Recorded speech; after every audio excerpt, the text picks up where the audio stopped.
சங்கீதம் 7. என் தேவனாகிய கர்த்தாவே, உம்மை நம்பியிருக்கிறேன். என்னை துன்பப்படுத்துகிறவர்கள் எல்லாருக்கும் என்னை விலக்கி ரட்சியும். சத்துரு சிங்கம் போல் என் ஆத்துமாவை பிடித்து கொண்டு போய் விடுவிக்கிறவன் இல்லாமையால் அதை பீறாதபடிக்கு என்னை தப்புவியும்.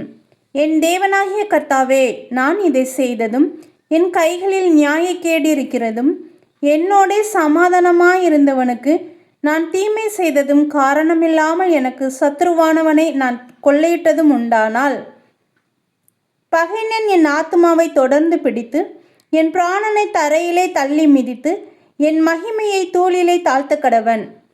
கர்த்தாவே, நீர் உம்முடைய கோபத்தில் எழுந்திருந்து என் சத்துருக்களுடைய மூக்கங்களின் நிமித்தம் உம்மை உயர்த்தி எனக்காக விழித்து கொள்ளும்.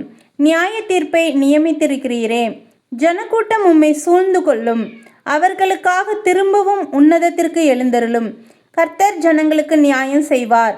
கர்த்தாவே, என் நீதியின்படியும் என்னிலுள்ள உண்மையின்படியும் எனக்கு நியாயம் செய்யும். துன்மார்க்கனுடைய பொல்லாங்கை ஒழிய பண்ணும். நீதிமானை ஸ்திரப்படுத்துவீராக.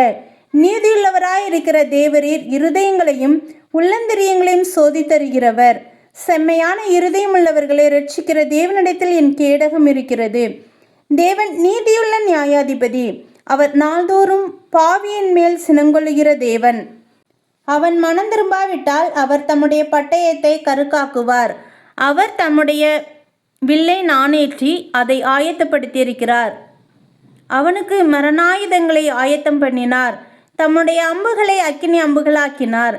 இதோ, அவன் அக்கிரமத்தையும் பெற கற்பவேதனைப்படுகிறான். தீவினையை கர்ப்பந்தரித்து பொய்யை பெறுகிறான். குழியை வெட்டி அதை ஆழமாக்கினான். தான் வெட்டின குழியில் தானே விழுந்தான். அவன் தீவினை அவன் சிரசின் மேல் திரும்பும். அவன் கொடுமை அவன் உச்சந்தலையின் மேல் இறங்கும்.